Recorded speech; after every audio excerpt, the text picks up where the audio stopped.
Muy bien, estamos listos para la entrevista y vamos a hablar sobre la última encuesta de Proética sobre la percepción de corrupción en el Perú. Nos acompaña Jeffrey Rantinsky, él es director del grupo Fides Perú y por supuesto le damos la bienvenida a este espacio. ¿Qué tal? Un gusto, Mirta. Muchísimas gracias por acompañarnos. Esta encuesta, bueno, no es nueva, lo que arroja de información tampoco debería sorprendernos. Por supuesto que la corrupción es un problema gravísimo en nuestro país y la percepción que tiene el ciudadano va por ese mismo lado, tiene ese mismo sentido, le da ese mismo peso, digamos. Efectivamente, de hecho, cuando le consultan a los peruanos sobre los principales problemas del país, luego de la inseguridad ciudadana viene la corrupción. Y este es un asunto que ya está por casi 8 años.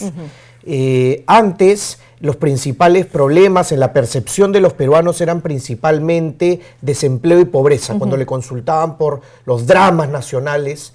Y bueno, de hecho siguen siendo problemas muy importantes, pero hoy hay consenso en que los principales problemas que percibe la ciudadanía son la inseguridad ciudadana y la corrupción, precisamente. Entonces, es importante, justo ahora en una coyuntura de proceso electoral, analizar el tema de lucha contra la corrupción.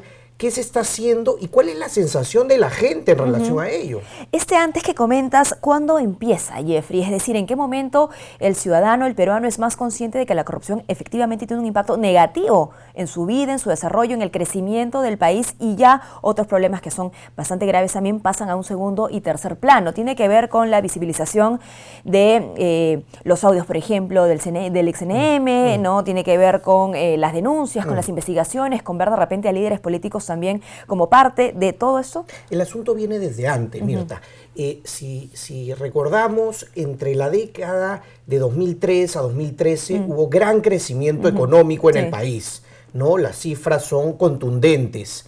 Y de hecho, eso coincidió a partir del año 2009, 2010, porque esto se mide anualmente, sube considerablemente la percepción de corrupción y baja el problema de desempleo, pobreza como uno de los principales, digamos, asuntos críticos para la percepción ciudadana. Entonces, ya es un tema que viene por casi una década, entonces trasciende la coyuntura de momento. Claro. Es algo que, de hecho, sí ha tenido picos y los escándalos que muy bien describes coinciden con esos picos en la percepción ciudadana, pero es un asunto que ya viene y sistemáticamente y recurrentemente desde hace varios años. Y ojo que cuando se hace referencia al término sistemático, imagino que también tenemos pues que tener conciencia de que nosotros los ciudadanos somos parte del problema, ¿no? Y eso también se revela en la encuesta. Efectivamente, ¿no? En eso, si uno lee, y los datos son interesantes, porque por un lado hay esta crítica a las autoridades políticas, ¿no? Si uno revisa las cifras, las instituciones, digamos, con peor reputación en relación al tema corrupción son en primer lugar el Congreso de la República, luego el Poder Judicial, ¿no? Y luego los partidos políticos, ¿no? Entonces, Congreso y partidos políticos, pero por otro lado luego la gente reconoce, ¿no?, su participación en todos los temas de corrupción, la flexibilización o lo relativo que se puede hacer con el asunto, lo tolerante que podemos ser con el tema de corrupción y lo cotidiana que es la corrupción, más allá del gran poder. Tenemos un cuadro, bueno, ahora estábamos viendo un poco qué pasó después de los CNM audios, ¿no? Hablando justamente sobre los antecedentes. Mira, nada más, hasta el 2018, gobiernos regionales 19, de 25 gobernadores investigados en 158 casos de corrupción. Lo mismo pasa en otros niveles del gobierno, 92% de los alcaldes están investigados por corrupción. Esto en cuanto a autoridades, pero vayamos también, como decíamos, a lo sistemático, ¿no? Al ciudadano, porque hay otro cuadro que habla sobre las diversas prácticas personales, y vinculadas a autoridades, ¿no? Cuando decías tú que la corrupción está pues en el día a día, ¿no? Este es otro cuadrito. Claro, esto es un poco lo que comentábamos, ¿no? Fíjate cómo corrupción, coimas, ¿no? Esto muestra la línea creciente entre 2002 y 2019. Sí. El 2002, 2004, claro, era un problema, pero 29%, 26%, 30%. Ahora está en 62%. Entonces, sí ha habido, digamos, desde 2010, que se da ese primer gran pico, ¿no? Un cambio, ¿no? Y desempleo, falta de trabajo, la otra cara de la moneda descendiente, ¿no? 2002, 2004 era el principal problema de lejos y hoy está en 29%. Entonces, ha habido, ¿no?, mucha gente que tenía la sensación, hoy el principal problema del país es el desempleo, la falta de trabajo, hoy dice el principal problema es la corrupción. Claro, entendiendo quizá que, pues, siendo la corrupción uno de los principales problemas, esto desencadena otra serie de problemas. Efectivamente, está relacionado. Inclusive el desempleo. Exactamente, exactamente. ¿Y cómo se le sirve al ciudadano? Vayamos, por favor, con el cuadro que yo mencionaba previamente, ¿no? Estas prácticas comunes que nosotros los ciudadanos, los televidentes, tenemos que reconocer también porque están escritas y no solamente, pues, hay que señalar, pues, a las autoridades o futuras autoridades. Dentro de las prácticas, una de ellas, ¿no? Dar bienes, dice, o pagar una propina para que le perdonen una multa o para agilizar un trámite o servicio público. Aquí estamos hablando de un 34% que reconoce haber sido parte de este tipo de práctica, ¿no? Claro. Y así más. Y como bien dices, ¿no? Es que si reconoce, ¿no? Obviamente la práctica debe ser mucho mayor, porque este es el porcentaje de la gente que está reconociendo que efectivamente lo hizo, ¿no? Y el asunto se puede abordar desde distintos puntos, ¿no? Lo que señalabas es importante, el día a día de los ciudadanos. Y yo creo que ahí hay un mensaje para decir también algo positivo con el tema de enfrentar la impunidad. Tú señalabas datos, pues, contundentes sobre alcaldes y exgobernadores investigados. Hoy tenemos a varios sentenciados y presos.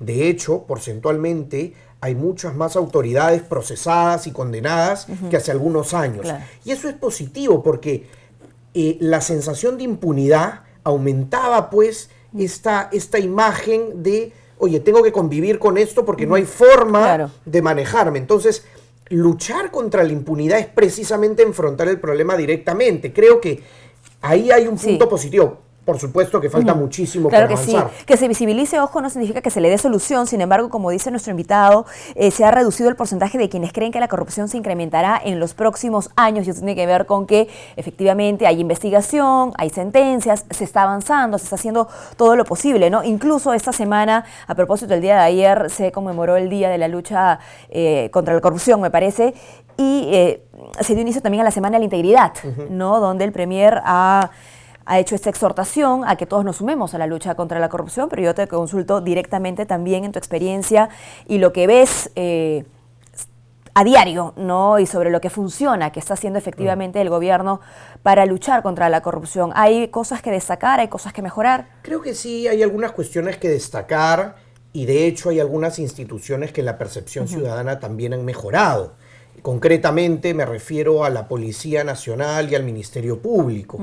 Evidentemente son instituciones que todavía tienen muchísima corrupción internamente. Hemos visto recientes casos muy graves que vinculan a oficiales de la policía, que vinculan a fiscales. Entonces, claro que falta muchísimo por hacer, pero sí hay una sensación de mejora en algunas instituciones. Pero lo cierto es que estos avances no se pueden dar sostenidamente, estructuralmente, si no mejoran las instituciones directamente. Entonces, si uno no tiene, un Estado no tiene un poder judicial medianamente competente y medianamente eficaz, es muy complicado que podamos enfrentar no solo esta percepción, sino sobre todo la realidad de una sociedad con tanta corrupción. Entonces, lo que toca es enfrentar precisamente los problemas institucionales, las reglas de juego y sancionar. Antes de ir al macro, al micro, ¿no? O sea, cómo luchar contra la corrupción si aún no es una agenda y aterrizarlo en temas concretos, interna. Mirta, exactamente, aterrizarlo en temas concretos, porque en abstracto, claro, hay corrupción en todos lados y queremos combatirla, la gran mayoría, claro, pero concretamente, ¿qué se está haciendo? Claro, ¿cuáles son los mecanismos? ¿Cómo lo estamos midiendo? ¿Cuál es el avance? ¿Cuál es la meta? ¿No? ¿Cuál es la sanción? Entonces, esa es la forma, yo creo, para mostrar casos puntuales. Efectivamente, el gobierno, bueno, políticamente ha tomado la gran bandera de lucha contra la corrupción, pero paradójicamente al interior del gobierno también hay denuncias muy serias por temas de corrupción. Así es. Entonces, digamos, es un tema potente, sí, creo que se ha avanzado también, pero creo que hay muchísimo todavía pendiente, ¿no? Podría sonar contradictorio, sin embargo, es lo que toca hacer, ¿no? Si hay problemas de corrupción, hay que luchar contra la corrupción. Lo mismo pasa en la campaña electoral, ¿no? Sí. Estamos en marcha y uno ve a varios investigados, a gente con asuntos muy graves, dando discursos sobre temas anticorrupción y resulta pues un poco paradójico, ¿no? Vamos con ello porque definitivamente estamos en una coyuntura particular y esta encuesta no solamente tiene que llevarnos a la reflexión, sino también a la acción. Cuando hablamos de las instituciones percibidas como las más corruptas, lamentablemente figuran entre los primeros el Congreso, ¿no? Y los partidos políticos, el Poder Judicial al medio. Entonces, claro, estamos algunas semanas de escoger a nuevos parlamentarios, sin embargo, pues vemos en esta encuesta que los ciudadanos los percibimos pues como los más corruptos. Entonces, ¿qué hacer? ¿Qué tipo de decisiones tomar? ¿Cómo escogerlos? Bueno, es una tarea complicada. Ahí ustedes, los periodistas, tienen gran responsabilidad, sobre todo en esta campaña tan corta, para dar a conocer, digamos, los perfiles de los candidatos, las propuestas de los partidos, los antecedentes y sobre todo las tareas que se pueden hacer en un Congreso que va a tener menos de año y medio y que tiene ya algunas responsabilidades pendientes muy grandes, elegir miembros del Tribunal Constitucional, avanzar en la reforma política y electoral, hay algunas cosas concretas. Entonces, la responsabilidad que tenemos nosotros los ciudadanos es de procurar votar más informados y, digamos, más consciente de las implicancias y los efectos de esos votos. Estar en contacto con esta agenda que acabas de mencionar, por ejemplo, ¿no? La reforma política, la reforma electoral, me parece que dijiste, ¿no? ¿Cuántos de los candidatos que quizás estamos siguiendo o que nos llaman la atención tienen efectivamente esta agenda? Efectivamente. ¿O están conscientes de lo que queda como pendiente dentro del Parlamento, ¿no? Antes de proyectos nuevos. O están preparados para impulsarla, ¿no? O a representar, digamos, ciertas posiciones, ciertas posturas de la sociedad, porque creo que hay que tener las dos cosas, ¿no?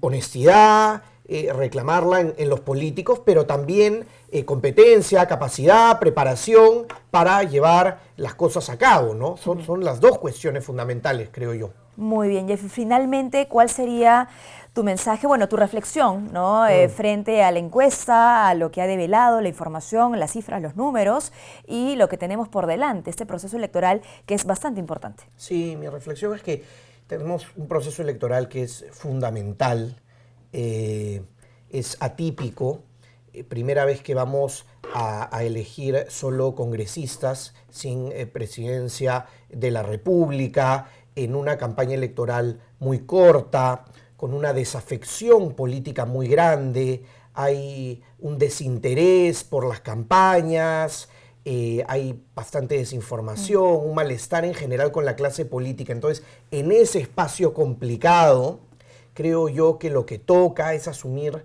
nuestra responsabilidad ciudadana para, independientemente de las preferencias que cualquiera pueda tener, procurar votos, digamos, más reflexivos, mejor informados y sobre todo conscientes de la gran responsabilidad que tendrán los políticos que elijamos. Muy bien, aprendamos la lección y hagamos la tarea. Muchísimas gracias. Gracias a ti, Jeffrey, por habernos acompañado.